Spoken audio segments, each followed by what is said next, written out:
అందరికీ మరణాత మహిమస్వరం కార్యక్రమం వీక్షిస్తున్న దేవుని పిల్లలైన మీ అందరికీ ప్రభు నామములో శుభములు కలుగును గాక. ప్రతిరోజు ఇదే సమయమునకు ఈ కార్యక్రమమును వీక్షించి దైవాశీర్వాదములు పొందండి.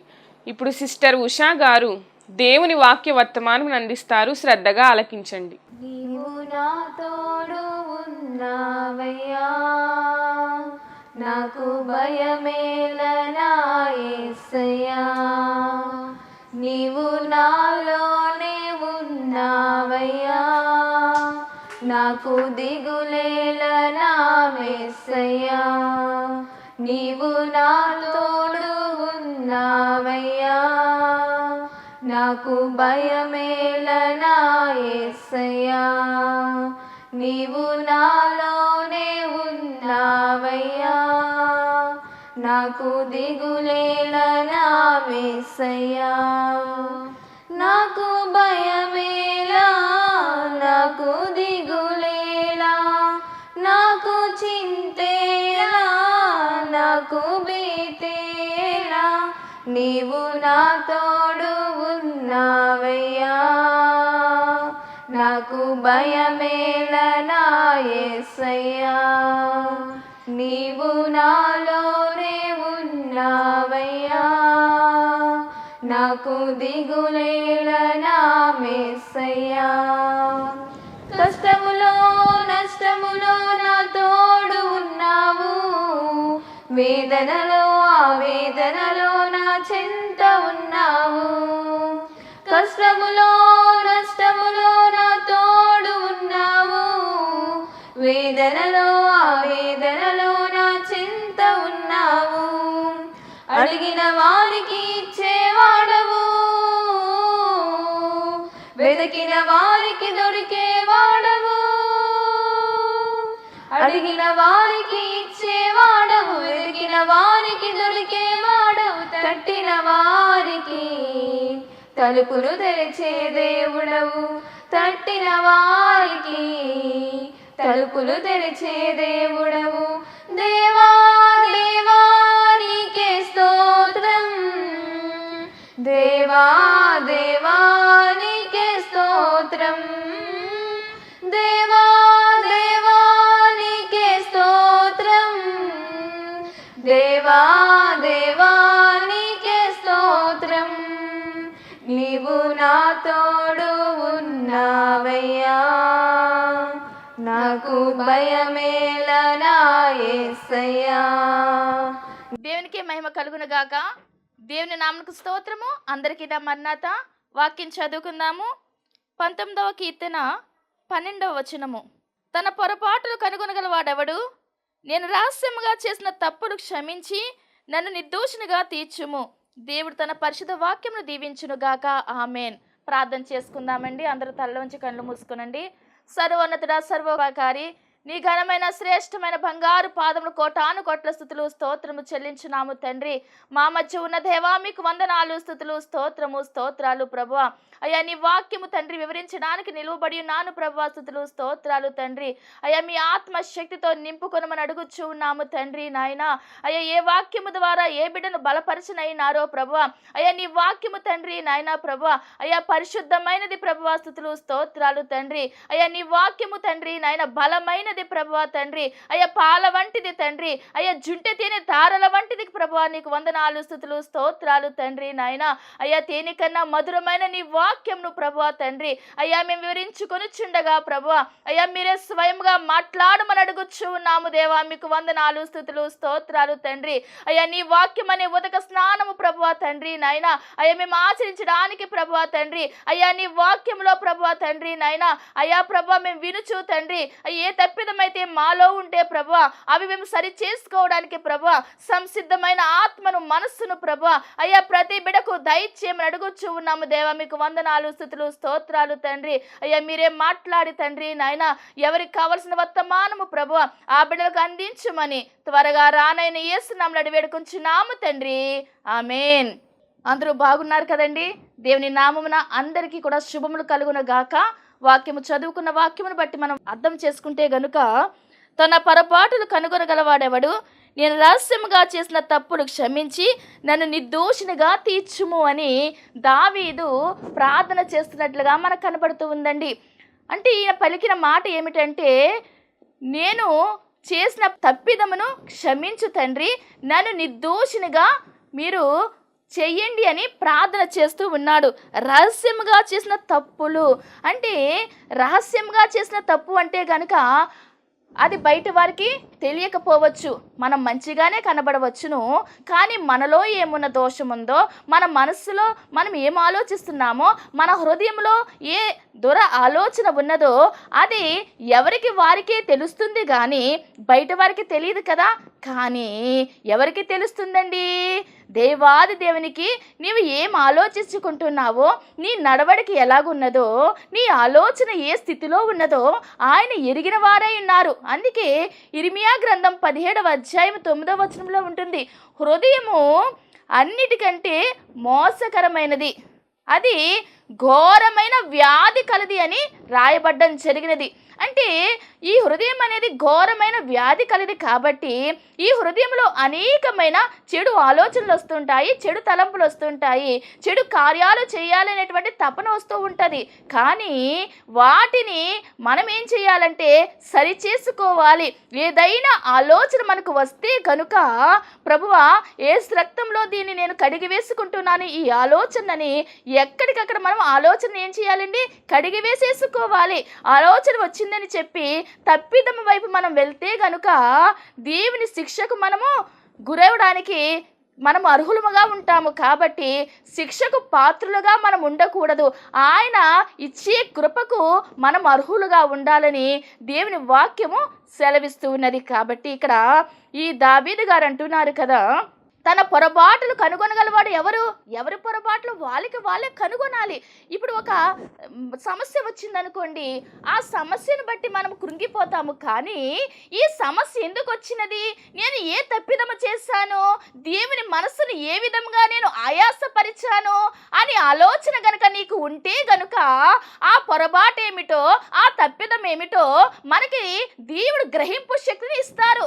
ఎందుకంటే నీ తప్పిదము నీకు మాత్రమే తెలుస్తుంది, అట్టి రీతిగానే దేవాది దేవునికి తెలుస్తూ ఉన్నది. హృదయ పరిశోధకుడు యెహోవా, ఆయన నీ హృదయాన్ని పరిశోధిస్తాడు. నీ అంతరంగాన్ని ఎరిగిన దేవుడు కాబట్టి మనము ఆయన ఎదుట తప్పిదము ఒప్పుకొనవలసిన వారమై ఉన్నాము. పాపమును కప్పుకొని వారముగా ఉంటే గనుక దేవుడు మనల్ని శిక్షిస్తారు. కానీ మనము చేసినటువంటి తప్పిదమును ఒప్పుకొని దాని నుండి తప్పుకుంటే గనుక ఆయన మనల్ని వాడుకుంటారు, దేవుని పరిచర్యలో వాడుకుంటారు, దేవుని సేవలో వాడుకుంటారు, దైవ పరముగా అలాగే కుటుంబ పరముగా మనలను ఆశీర్వదిస్తూనే ఉంటారు. కాబట్టి ఏదైనా తప్పిదము గనుక ఉంటే గనుక మన పొరపాటును మనము కనుగొని దాని నుండి పాప క్షమాపణ పొంది తప్పించుకునుట మేలు అని చెప్పి దేవుడు కోరుకుంటూ ఉన్నాడు. అంటే ఒప్పేసుకున్నాము కదా, పర్వాలేదులే మరలా చేసేద్దామా తప్పిదం అంటే కాదు. ఒప్పుకున్న తప్పిదము జోలికి మరలా వెళ్ళకూడదు. ఇక్కడ దావీదు అడుగుతున్న మాట ఏమిటి అంటే, నేను రహస్యముగా చేసిన పాపం నుండి మమ్మల్ని క్షమించి నిర్దోషినిగా చేయమని ప్రాధేయపడుతూ ఉన్నాడు దేవునికి. పేతురు గారి విషయానికి వస్తే గనుక ఆయన దేవునికి గొప్ప శిష్యుడుగా ఉన్నాడు. కానీ ఆయన కూడా తప్పిదము చేశారు. ఏమిటి? యేసుక్రీస్తు ప్రభు వారిని ఎరుగను అని ముమ్మారు బొంకారు. ఎలాంటి పేతురు? ఈ పేతురు అంటే గొప్ప శిష్యుడుగా పేరు పొందాడు. పేతురు అసలు పేరేమిటి అంటే సీమోను. ఈ సీమోనుని పేతురు అని యేసుక్రీస్తు ప్రభువారు పిలవడం జరిగినది. ఒక రోజున యేసుక్రీస్తు ప్రభు గలిలయ సముద్రం అక్కడ ప్రాంతంలో నడుస్తూ వెళ్తూ ఉంటే పేతురు అలాగే ఆయన సహోదరుడైన అంద్రెయ ఇద్దరు కూడా చేపలు పట్టుతూ ఉన్నారు. ఆ చేపలు పట్టుతూ ఉన్నటువంటి ఈ పేతురు అంద్రియలను చూచి యేసు ప్రభువారు అంటారు కదా, మిమ్మల్ని నేను మనుష్యులను పట్టు జాలర్లుగా చేస్తాను అని పిలవడం జరిగినది. అప్పటి వరకు వారు ఏం చేస్తున్నారండి? చేపలు పడుతూ ఉన్నారు. ఎందుకంటే వారు వృత్తి అది, చేపలు పట్టే వృత్తిని కలిగి ఉన్నారు కనుక వారు చేపలు పట్టడము వారి వృత్తి, వారికి అదే ఆదాయమని వారు ఆ పని చేసుకుంటూ ఉన్నారు.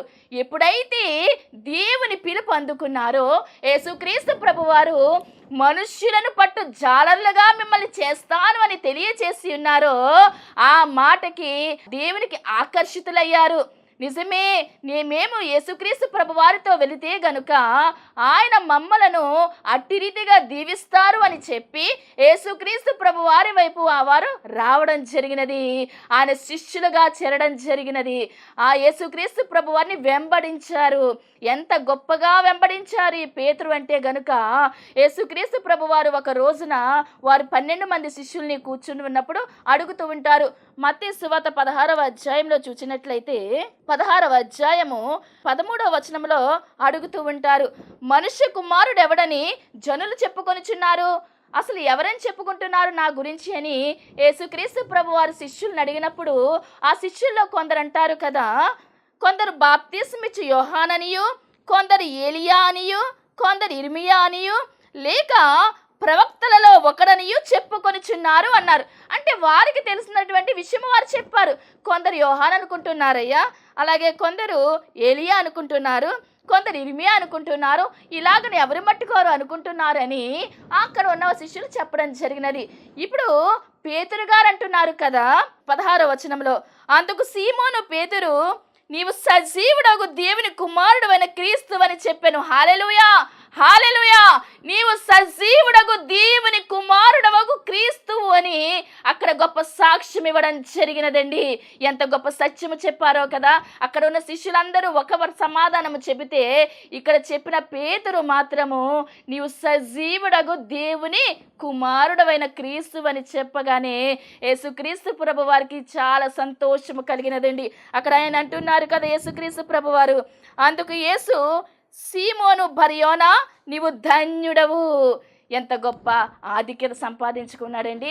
యేసుక్రీస్తు ప్రభువారి నోట నుండి నీవు ధన్యుడవు అనేటువంటి గొప్ప మాట పిలిపించుకున్నాడు ఈ సీమోను పేతురు. అంత మాత్రమే కాదు, ఇంకొక మాట అంటున్నారు, ఈ విషయము పరలోకమందున నా తండ్రి బయలుపరిస్తేనే కానీ నీకు తెలియలేదు అని అక్కడ చెప్పడం జరిగినది. ఆ మాటతోనే పాటు తర్వాత అంటారు కదా 18వ వచనంలో, మరియు నీవు పేతురువు, ఈ బండ మీద నా సంఘమును కట్టుదును, పాతాళలోక ద్వారములు దాని ఎదుట నిలువ నేరవని నీతో చెప్పుచున్నాను. నీవు పేతురువి, నీ మీద నా సంఘము కడతాను. పేతురు అంటే అర్థం ఏమిటి? రాయి అని అర్థము. ఆ రాయి అన్నర్థం వచ్చేటువంటి పేతురుతో దేవుడు చెప్పుతున్న మాట ఏమిటి అంటే, నీ మీద నా సంఘాన్ని కడతాను. అంటే క్రీస్తు సంఘాన్ని కట్టడానికి ఒక పునాదిగా దేవుడు పేతురు నిలబెట్టి ఉన్నారు. ఇంకొక మాట చెబుతూ ఉన్నారు, నీవు పరలోక రాజ్యపు తాళపు చెవులు నీ చేతికి ఇచ్చాను, నేను నీ చేతికి ఇస్తున్నాను. నీవు భూలోకమందు దేన్ని బంధిస్తావో అవి పరలోకమందు బంధింపబడును, నీవు భూలోకమందు వేటిని విప్పుతావో అవి పరలోకమందును విప్పబడుననేటువంటి గొప్ప వాగ్దానము పేతురుకి ఇవ్వడం జరిగినదండి. ఇంకా ఎంత గొప్ప ఆధిక్యత సంపాదించుకున్నాడు పేతురు. చేపలు పెట్టేటువంటి జాలరిగా ఉన్న పేతురు యేసుక్రీస్తు ప్రభు వారితో నడవడం ద్వారా, యేసుక్రీస్తు ప్రభు వారిని వెంబడించడం ద్వారా ఆయన మహదైశ్వర్యాన్ని తెలుసుకున్నాడు. ఆయన నోట చెప్పడం ద్వారా గొప్ప ఆధిక్యత, అక్కడ శిష్యులు ఎవరికీ లేని ఆధిక్యత పేతురు పొందుకున్నాడు. ఈ రోజున నిన్ను ప్రశ్నిస్తున్నారు, ఇదిగో యేసుక్రీస్తు ప్రభువారు ఎవరు అంటే నీ సమాధానం ఏమిటి? నీవు ఏం చెబుతున్నావు? క్రీస్తు గురించి నీ సమాధానం ఎలాగున ఉన్నది ప్రశ్నిస్తున్నారు. దేవుడి సమయమున ఎదుటి వారికి ఆయన గురించి ఎలాంటి పరిచయం నువ్వు చేస్తున్నావు? నా దేవుడు నా కోసము ఈ లోకానికి వచ్చి మానవుడిగా జన్మించాడు. పరిశుద్ధాత్మ ద్వారా మరియ గర్భాన ఆయన జన్మించడం జరిగినదని చెబుతున్నావా? ఆయన ఈ లోకంలో 33.5 సంవత్సరములు జీవించినారు. పరిశుద్ధమైన జీవితాన్ని నా దేవుడు జీవించినారు. అనేకమైన ఆశ్చర్య కార్యాలు ఆయన చేశారు, అనేకమైన అద్భుత కార్యాలు ఆయన చేశారు, అనేక మందిని స్వస్థపరిచారు. కానీ చనిపోయిన వారిని సహితము లేవనెత్తినటువంటి దేవాది దేవుడు నా దేవుడు అని నీవు నీవు సాక్ష్యం ఇవ్వగలుగుచున్నావా దేవుని గురించి? ఏ ప్రత్యుత్తరము నీవు ఇవ్వగలుగుచు ఉన్నావు? ఆలోచించు. దేవుని కొరకు ఇదిగో ఒక్క ఆత్మనైనా నీవు రక్షించగలుగుతూ ఉన్నావా? ప్రభు అడుగుతారు, ఎన్ని ఆత్మలు నీవు రక్షించావు అని. నీ సమాధానం ఏమిటి? క్రీస్తు గురించి నీవు చెప్పే సమాధానం ఎలాగున్నది? ఆయన గురించి నీవు చెప్పే సాక్ష్యం ఎలాగున్నది? ప్రశ్నించుకో ప్రియ దేవుని బిడ్డ. నిన్ను అడుగుచున్నారు దేవుడు. ఇక్కడ పేతురు చెబుతున్న మాట, నీవు దేవుని కుమారుడైన క్రీస్తువు, సజీవుడకు దేవుని కుమారుడైన క్రీస్తువు అని దేవుని గురించి తెలియజేయడం జరిగినది. అలా తెలియజేసిన మూలాన గొప్ప ఆధిక్యత సంపాదించుకున్నాడు. నీవును కూడా క్రీస్తును పరిచయం చేస్తే, క్రీస్తు గురించి ఆయన ఎరుగని ప్రజలైన వారికి తెలియచేస్తే, వారును కూడా వచ్చి క్రీస్తులో రక్షణ పొందితే, క్రీస్తును అంగీకరిస్తే, నిన్ను బట్టి దేవుడు ఎంతో సంతోషించి అనేకమైన ఆధిక్యతలు నీకు ఇస్తారు. కనుక సిద్ధపడు ప్రియ దేవుని సంగమా, సిద్ధపడు. క్రీస్తు గురించి తెలియచేయడానికి, నీకు తెలిసిన సత్యాన్ని నీవు తెలియచేయడానికి నీవు నిలవబడు. ఆయన ఆత్మ సహాయం నీకు ఇస్తారు. అట్టి ధన్యత నీవు కలగాలని నీవు ప్రయాసపడు దేవునిలో. ఇది జరిగిన తరువాత కొన్ని రోజులకి మరలా గొప్ప అద్భుత ఆశ్చర్య కార్యము పేతురు కంటపడినది. శిష్యులలో 3 మాత్రమే వెంట పెట్టుకుని వెళ్ళారండి ఒక ఎత్తైన కొండ మీదకి. ఎవరినంటే పేతురు, యాకోబు, యోహానులు. వీరి 3 మాత్రము వెంట పెట్టుకొని రూపాంతరము చెందడానికి పెద్ద కొండ మీదకి వెళ్ళి ఉన్నారు. అక్కడ రూపాంతరం చెందినప్పుడు ప్రభువారు ఎలా కనపడుతున్నారు వీరి దృష్టికి అంటే, మత్తయి సువార్త 17వ అధ్యాయము 2వ వచనము, ఆయన ముఖము సూర్యుని వలె ప్రకాశించెను, ఆయన వస్త్రములు వెలుగు వలె తెల్లనివాయెను. ఎలా ప్రకాశిస్తుందండి ఆయన ముఖము? సూర్యుని వలె ప్రకాశిస్తున్నది. యేసుక్రీస్తు ప్రభువారు వేసుకున్న వస్త్రం ఎలాగున ఉన్నవి అంటే తెల్లగా హిమము వలె ఉన్నాయండి. అంత గొప్ప స్థితిలో యేసుక్రీస్తు ప్రభువారు కనబడడం జరిగినది. అంత మాత్రమే కాదు, అక్కడ ఎవరు కనపడుతున్నారంటే, ఇదిగో మోషేయు ఏలియాయు వారికి కనబడి ఆయనతో మాట్లాడుచుండిరి. ఇక్కడ పేతురు అలాగే యాకోబు, యోహాను 3 చూస్తున్నారు. ఇప్పుడు ఇక్కడ పేతురు చెబుతున్న మాట ఏమిటంటే, ప్రభువా నీకొక పర్ణశాలయు, ఏలియాకు ఒక పర్ణశాలయు, మోషేకు ఒక పర్ణశాలయు కట్టుదాము అని పేతురు ప్రత్యుత్తరం ఇవ్వడం జరిగింది. చూసారా ఎంత గొప్ప సమాధానం అక్కడ చెబుతూ ఉన్నాడో. యేసుక్రీస్తు ప్రభువారిని అక్కడ చూడగానే ఆయన ముఖము సూర్యుని వలె ప్రకాశిస్తూ ఉన్నది. ఆయన వస్త్రములు చక్కని హిమం వలె కనబడుతూ ఉన్నప్పుడు పక్కన మోషే, ఏలియా ఇద్దరు మాట్లాడడం చూశారు. అప్పుడు ఆయన నోట గొప్ప మాట రావడం జరిగినది. ఆయన అలా మాట్లాడుతూ ఉన్నప్పుడు ఒక మేఘము 5వ వచనంలో రాయబడి ఉన్నది, అతడు ఇంకా నువ్వు మాట్లాడుచుండగా ఇదిగో ప్రకాశమానమైన ఒక మేఘము వారిని కమ్ముకొనెను. ఇదిగో ఈయన నా ప్రియ కుమారుడు, ఈయన యందు నేను ఆనందించుచున్నాను, ఈయన మాట వినుడి అని శబ్దము అక్కడ వినబడింది. ఇక్కడ ఈ పేతురుకి ఏం కనిపిస్తున్నదండి? క్రీస్తు ముఖము కనిపిస్తూ ఉన్నది. సూర్యుని వలె ప్రకాశిస్తున్న ఆయన రూపాంతరము కనబడుతూ ఉన్నది. అలాగే ఈయన నా ప్రియ కుమారుడు, ఈయన యందు నేను ఆనందిస్తున్నాను, ఈయన మాట వినుడి అనేటువంటి గొప్ప స్వరము విన్నాడండి. చూడడమే మాత్రమే కాదు, అక్కడ స్వరాన్ని యేసుక్రీస్తు ప్రభు వారి యొక్క మహదైశ్వర్య ఔన్నత్యము కలిగినటువంటి ఆయన స్థితిని బట్టి ఆ స్వరాన్ని వినడం జరుగుతూ ఉన్నదండి. గొప్ప సంతోషకరమైనటువంటి స్థితి ఆయన పొందుకొనగలిగాడు. ఇంకా తర్వాత చూస్తే గనక ఈ పేతురు జీవితంలో ఆయన చేతిలో నుంచి ఒక గొప్ప అద్భుతం జరిగినది. మత్తయి సువార్త 17వ అధ్యాయము 26వ వచనంలో అక్కడ పన్ను వసూలు చేయడానికి అరశేకులు పన్ను ఇవ్వాల్సి ఉంటుంది కాబట్టి ఆ పన్ను వసూలు చేయడానికి ఆ ఇంటికి రావడం జరిగింది. ఎక్కడికి? యేసుక్రీస్తు ప్రభువారు ఉన్న చోటికి రావడం జరిగినది.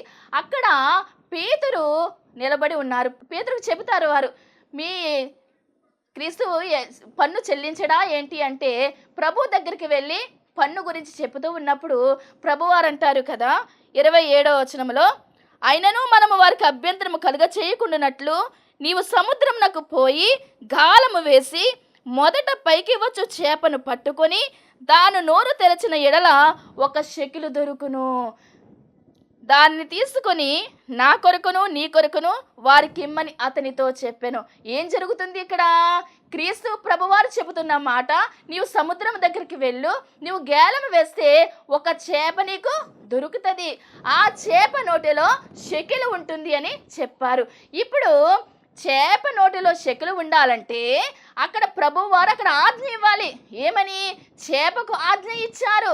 ఇదిగో పేతురు వస్తాడు, నీ నోటిలో షెకెలు ఉన్నది కాబట్టి ఆ షెకెలు నీవు పేతురుకి ఇవ్వాల్సినది అని ఆ చేపకు ఆజ్ఞాపించినట్లుగా మనకు అర్థం చేసుకోవాలి. మనము పేతురు వెళ్ళగానే చేప దొరికినది, చేప నోటిలో షెకెలు దొరికినది.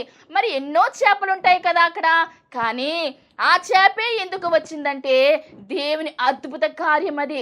మన కంటికి కనబడవు, మన హృదయానికి గోచరము కావు అలాంటి అద్భుతమైన కార్యములు, అలాంటి ఆశ్చర్యమైన కార్యములు దేవాది దేవుడు నీ పట్ల నా పట్ల జరిగిస్తారు. ఆటి అద్భుతము పేతురు చేతిలోంటే జరిగినది. వెంటనే అది తీసుకుని వచ్చి పన్ను కట్టడం జరిగినదండి. ఇలాంటి ఎన్నో అద్భుతాలు ఆయన చూసిన పేతురు చివరి సమయం వచ్చేసరికి యేసుక్రీస్తు ప్రభువారిని సిలువకు అప్పగించేసినప్పుడు ఆయన అంటున్నారు ఏమిటి? నీవు యేసుక్రీస్తు ప్రభువారితో కూడా ఉన్నవాడు కదా అంటే నేను ఆయన ఎరగను అని ముమ్మారు బంకారు. కోడి కూయకు మునిపే, 2 సార్లు కోడి కూయకు మునిపే పేతురు ఏం చేశారు? ముమ్మారు ఎరగనని బంకారు. ప్రభు ముందుగానే చెప్పారు, గొర్రెల కాపరిని కొడతారు, గొర్రెలు చెదిరిపోతాయంటే పేతురు అంటాడు కదా, నేను మాత్రము చెదిరిపోనంటే ప్రభువారు అంటారు, నీవు కోడి 2 మార్లు కూయకు మునుపు ముమ్మారు నన్ను ఎరుగనని చెబుతావని చెప్తే అలాగే చెప్పాడు. చెప్పినప్పుడు ఎప్పుడైతే ఈయన నేను ఎరుగనని 3వసారి చెప్పాడో వెంటనే కోడి కూసిందంట 2వసారి. అప్పుడు కోడి కూసినప్పుడు ఇప్పుడు పేతురుకి ఏం గుర్తొచ్చింది? ప్రభు మాట గుర్తొచ్చినది. నిజమే కదా, నా దేవుని నేను ఎరుగనని చెప్పాను అని చెప్పి బయటకు వెళ్ళి సంతాపపడి ఏడ్చినట్లుగా మనకు కనబడుతూ ఉన్నది. అలా ఏడ్చిన పేతురు బయటకు వెళ్ళిపోకుండా క్రీస్తును పట్టుకొని ఉన్నట్టుగా ఆయన సంఘాన్ని కట్టినట్లుగా మనకు కనబడుతూ ఉన్నదండి. ఎందుకంటే ప్రభు చెంత క్షమాపణ పొందుకున్నాడు, ప్రభు క్షమించాడు పేతురుని. ఎప్పుడైతే క్షమించాడో ప్రభువు వీరందరూ పరిశుద్ధాత్మను పొందుకున్న రోజున గొప్ప బలమైనటువంటి శక్తిని పొందుకున్న వాడై క్రీస్తు గురించి తెలియజేయడం జరిగినదండి. అనేకమైన విషయాలు ఆ మేడ గదిలో ఉన్న వారందరికీ ఆయన తెలియచేశారు. ఆ గడిలో ఎవరెంతమంది అయితే కూడుకున్నారో వారందరికీ కూడా ఆ చుట్టుపక్కల ఉన్న వారందరి వినబడినట్లుగా పేతురు మాట్లాడడం జరిగినది. బిగ్గరగా మాట్లాడాడు పేతురు. ఇంత పిరికివాడైన పేతురుకి ఇంత బిగ్గరగా మాట్లాడే శక్తి ఎక్కడి నుండి వచ్చినదంటే క్రీస్తు అట్టి రీతిగా ఆయన అభిషేకాన్ని నింపారు, ఆయన అభిషేకాన్ని దింపారు. అక్కడితోనే ఆగిపోలేదండి ఆయన సేవ. ఆయన వాక్యము చెప్పిన తరువాత 3,000 మంది రక్షణలోనికి వచ్చారు. అలాగే పేతురు నడుస్తూ ఉంటే ఆయన నీడపడి స్వస్థతలు జరిగేవి.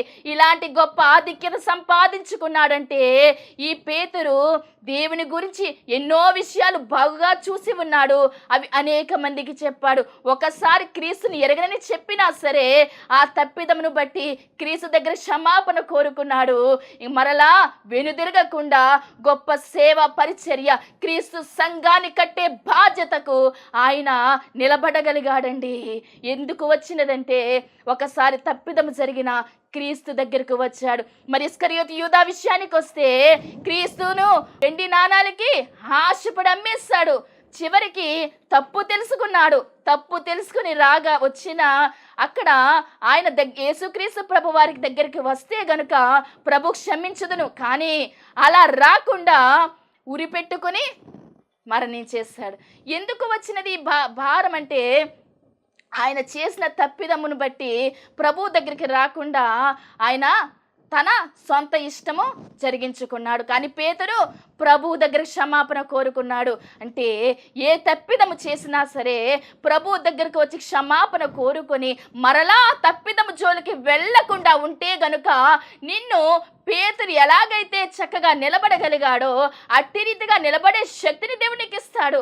ఇస్కరియోతు యూదాలాగున తప్పును దాచిపెట్టుకొని మనకు మనే పశ్చాత్తాపడకుండా మనము ఇష్టానుసారంగా మన మనసుకు తోచిన రీతిగా మనం చేస్తే దానివల్ల ఎంత మాత్రమును ప్రయోజనం లేదు. ఒప్పుకున్న పేతురు మాత్రము గొప్పగా దీవించబడ్డాడు. ప్రియ దేవుని బిడ్డ, తన పొరపాటులు కనుగొనగలవాడు ఎవడు అని దావీదు చెప్పి ఉన్నారు. ఈ రోజున నీవును కూడా ఏ పొరపాటైతే నీలో ఉన్నదో నీవు కనుగొనడానికి నీవు ముందుకురా. నీ మనసులో నీ ఆత్మలో ఏ పొరపాటు ఉన్నదో నీకు దేవుడు తెలియచేస్తారు. ఆ పొరపాటును నీవు గ్రహించుకొని ఆ పొరపాటు నుండి నీవు విడుదల పొంది క్రీస్తు దగ్గరికి నీవు వస్తే గనుక, క్రీస్తు మాట నీవు అందుకుంటే గనుక పరిపూర్తిగా నువ్వు క్షమించబడతావు. మరలా తప్పిదం జోలికి నీవు రాకుండా ఉండేలాగున నీవు దేవుని దగ్గర శక్తిని పొందుకొని ఆ చొప్పున నీవు జీవిస్తే గనుక తప్పనిసరిగా దేవుడు నిన్ను కూడా హెచ్చించువాడై ఉన్నాడు, దీవించువారై ఉన్నారు. అట్టి దీవిన ధన్యత దేవాది దేవుడు మనందరికీ దయచేసి ఆయన రెండవ రాకడ సిద్ధపరచును గాక. ఆమేన్. ప్రభువా, సర్వోన్నతుడా, ఆశీర్వాదమును కారణభూతుడమైన మా దేవా, మీకే కోటాను కోట్ల స్థుతులు స్తోత్రములు చెల్లించున్నాము తండ్రి. గొప్ప దేవుడవు ప్రభువా తండ్రి, ఎన్నో ఆశ్చర్య కార్యములు చేసే దేవుడవై ఉన్నావు ప్రభువా. స్తోత్రాలు తండ్రి నాయనా. అయ్యా, ఈ రోజున మాతో మాట్లాడిన ప్రభువా స్తోత్రాలు తండ్రి నాయనా. అయ్యా, మా పొరపాటులు మేము కనుగొని తండ్రి నాయనా, అయ్యా నీ దగ్గర మేము క్షమాపణ కోరుకుని ప్రభువా, అయ్యా స్థిరమైన బిడలుగా ప్రభువా, మీరు కోరుకున్న బిడలుగా తండ్రి నాయనా, అయ్యా మేము నిలబడేటువంటి గొప్ప అవకాశం మాకు దయచేయమని అడుగుచూ ఉన్నాము తండ్రి. మీకు వందనాలు, స్తుతులు, స్తోత్రాలు తండ్రి. అయ్యా, ఈ సమయమున ప్రభువా తండ్రి, ఏ బిడలైతే ప్రభువా తండ్రి నాయనా ప్రభువా ఏది కావాలని ప్రభువా నీ సన్నిధిలో అడుగుచూ ఉన్నారో ప్రభువా తండ్రి, అయ్యా గానే నీ తండ్రి ఊకుట్టి నెరవేర్చును తెలుసునా అన్న రీతిగా ప్రభువా ప్రతి ఒక్క బిడ్డ మనవిని ఆలకించండి ప్రభువా. స్తోత్రాలు తండ్రి. నిజముగా మొర్రపెట్టి వారి మొరను ఆలకిస్తానని సెలవిచ్చిన దేవా, అయ్యా ప్రతి ఒక్క బిడ్డ మొరను ఆలకించి ప్రభువా తండ్రి, అయ్యా మేలు ఆశీర్వాదంతో నింపి ప్రభువా మీరే మహిమా ఘనత కీర్తి ప్రభావం పొందుమని త్వరగా రానైన యేసు నామమున వేడుకొంచున్నాము తండ్రి. ఆమేన్. అందరికీ నా మరణాతండి. దేవునికి స్తోత్రం. అందరికీ వందనమన్నా తెలియజేస్తున్నాను. మరణాత మహిమస్వరం అనే ఆధ్యాత్మిక కార్యక్రమాన్ని వీక్షిస్తున్న మీ అందరికీ కూడా మరొక పర్యాయము ప్రభు పేర వందనమన్నా తెలియజేస్తూ ఉన్నాను. మరి ఈ కార్యక్రమము ఎంతో ఆశీర్వాదంగా ఉందని, ఈ కార్యక్రమం ద్వారా ఎన్నో మేళ్లు పొందుకున్నామని మరి మీరందరూ కూడా ఫోన్ కాల్ చేస్తూ ఉన్నారు. చాలా సంతోషము. ఎన్నో అద్భుత ఆశ్చర్యకార్యాలు దేవాదేవుడు ఈ కార్యక్రమం ద్వారా జరిగిస్తున్నారు. దేవుని నామమునికి మహిమ కలుగునుగాక. మరి మీరు చూస్తున్నటువంటి ఈ యొక్క షెడ్ గురించి గతంలో మీకు చెప్పడం జరిగింది.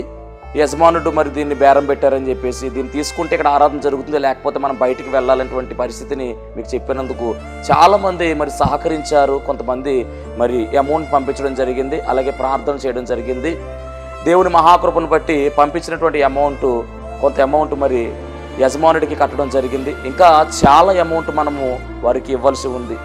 కనుక మరి ఈ కార్యక్రమాన్ని వీక్షిస్తున్నటువంటి మీకు ఎవరికైనా కనుక ప్రేరేపణ కలిగినట్లయితే కనుక మరి మీ వంతు సహకారాన్ని అందించండి.